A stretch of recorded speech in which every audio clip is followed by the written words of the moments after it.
महादेव द्वारा श्री गणेश का मस्तक काटने के विषय में तो हम सभी जानते हैं, किंतु इस विषय में एक प्रश्न आता है कि आखिर उन्हें ऐसा करना क्यों पड़ा। महादेव तो त्रिकालदर्शी हैं, फिर उन्हें कैसे नहीं पता था कि श्री गणेश उनके ही पुत्र हैं। वास्तव में महादेव ने श्री गणेश का मस्तक एक श्राप के कारण काटा था।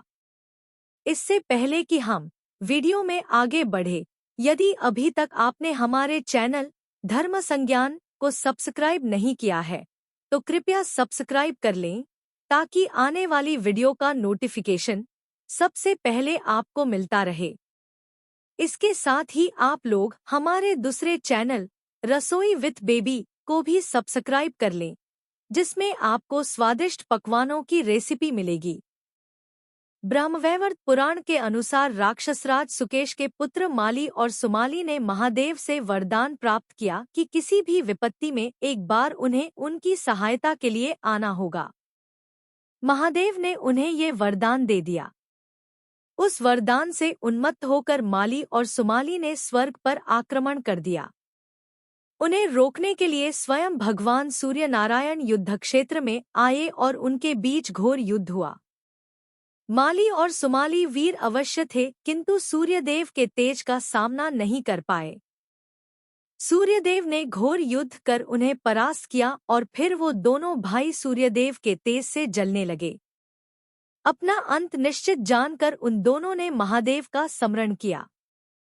वरदान के कारण महादेव स्वयं वहां आए और सूर्यदेव को उन पर प्रहार करने से रोका, किंतु दोनों असुरों को अकेले परास्त करने के मद में सूर्यदेव ने महादेव के रोकने पर भी उन दोनों पर अपने भीषण तेज से प्रहार कर दिया।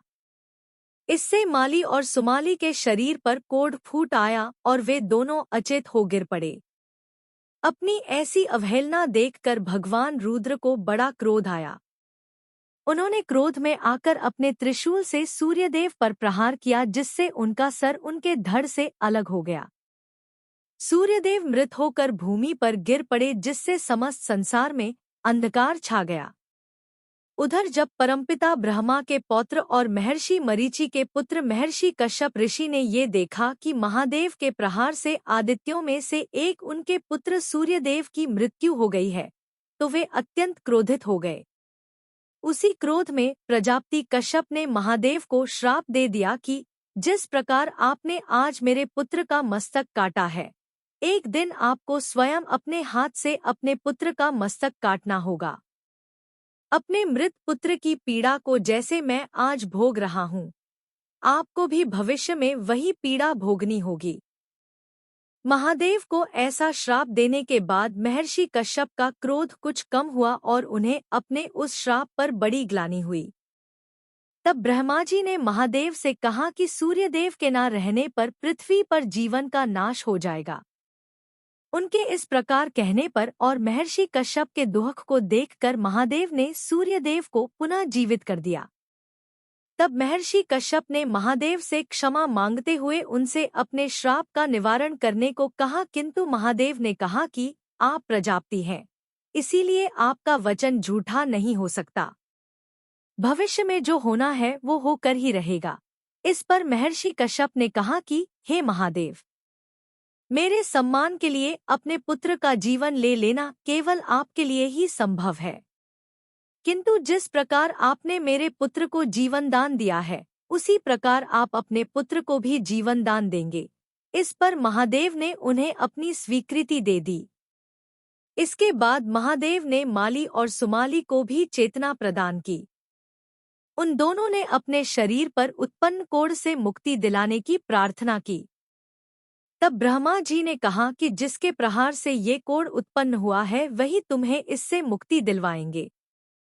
अतः सूर्यदेव की आराधना करो।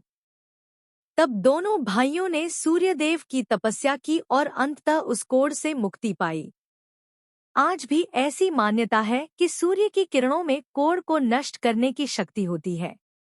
महर्षि कश्यप के उसी श्राप के कारण महादेव को अपने ही पुत्र श्री गणेश का मस्तक काटना पड़ा था। हालांकि बाद में उन्होंने उनके धड़ पर हाथी का सर रखकर उन्हें जीवित कर दिया था। इसी से श्री गणेश गजानन के नाम से विख्यात हुए। श्री गणेश का सर कटने के बाद कहा गया, इसके बारे में आप विस्तार ये यहाँ पढ़ सकते हैं। यदि आपको यह वीडियो पसंद आई हो तो कृपया कमेंट करें, लाइक करें और साथ ही वीडियो को आगे शेयर भी करें।